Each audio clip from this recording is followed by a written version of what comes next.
عسلامة يا شعب الواو، أنا زينب وهذه حلقة جديدة من سيري طبيعة سكوب. اليوم باش نحكي لكم على سوجي تري امبورطون. كما العادة حابين نسألوا ونشوفوا مع بعضنا شنو يعرف التونسي على climate change أو التغير المناخي. So let's find out.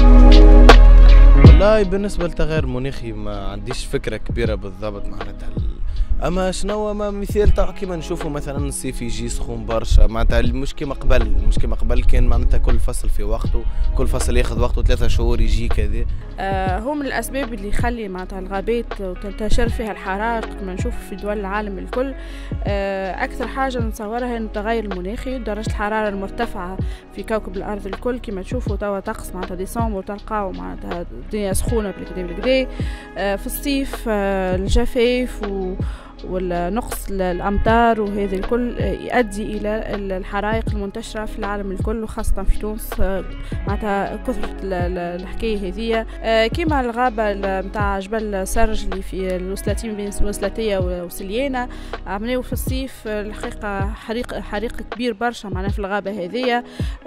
معناتها توسعت على الأراضي صنوبر والكلاتوس والكل، وهي ثروة غابية الحقيقة اللي تساهم في معناتها تجيب المطر وتحمي الانسان من برشا حاجات، وهي مورد رزق زاد برشا ناس غاديكا يسكنوا معناتها في الوصلاتيه والا في سليانه. للاسف الحريق هذايا اتى على مساحات كبيره برشا. هذا لا لشيء لانه ما فماش مطر. اول حاجه درجه الحراره المرتفعه والمرتفعه جدا، لذلك لازمنا نحافظوا على التوازن البيئي من خلال التوعيه متاع الناس هذوما خاصة اللي يعيشوا غاديكا واللي لازم يحافظوا على الثروة هذه.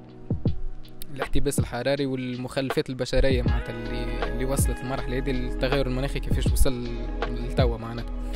دونك كيف تجي ترجع على باز هو من النتائج اللي قاعد يصير الساعة اللي وصلنا معناتها عندنا ثقب أوزون بحجم مهول شوية ويخوف.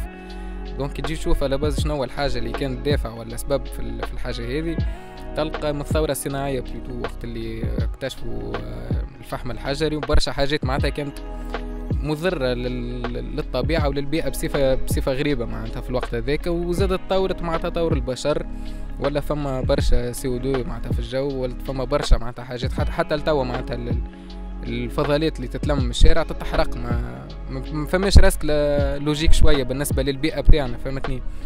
دونك في الوقت هذاك معناتها وصلنا لنتائج خايبة بالنسبة لمناخنا. كيف ما توا زاد في كندا كان سمعت به في كندا جتهم عاصفة ثلجية، عباد معناتها ديارهم تغمت بالثلج. على باس شنو اللي خلى الحاجة ذيك تصير؟ البشر كيف تعاملوا بطريقة خايبة مع البيئة بتاعهم.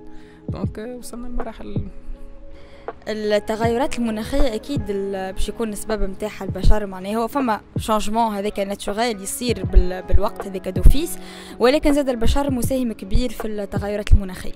باهي كيف نحكيو على التغيرات المناخيه نوتامون نحكيو على التلوث اللي قاعد صاير. كيف نحكيو على التلوث نحكيو مش على نعرفش ان بوبيل ترميت، والا نحكيو حتى على فضلات نتاع دول ترميها بدول اخرى انسي دو سويت.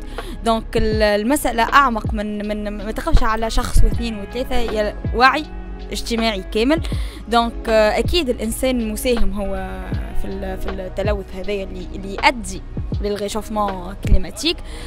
كيف نشوفوا احنا توا ولا عنا 9 شهور الصيف ومين با معناها 3 شهور شتاء، 3 شهور هذوك ما تهبطش فيهم مين با المطر. دونك نفهموا هنا اللي عنا مشكل كبير معناها. إذا كان نحبوا على مستقبل لازمنا نعرفوا الساعة إنه ما عندناش مستقبل مضمون بسبب التغير المناخي. نقص المياه، نقص الغذاء الصحي، الفيضانات، الجفاف، الفيروسات، حرائق الغابات، البطالة، أي مشكلة قاعدة تصير كسوا في تونس ولا خارج تونس راهي بسبب شانجمون كليماتيك. انتي كتونسي ولا تونسية من حقك باش تعيش في بيئة سليمة، كما زاد من حقك باش يكون عندك وعي مناخي. سوجي مادة التربية المناخية ديجا تطرح من قبل جمعيات ومنظمات ناشطة في المجتمع المدني.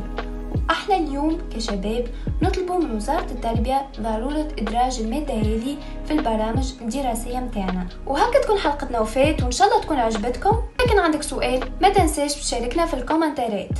وإذا كان حسيت روحك وقيد باش يكون عندك وعي مناخي، ما عليك كانت تتبعني في الحلقات الجاية على باج الوا.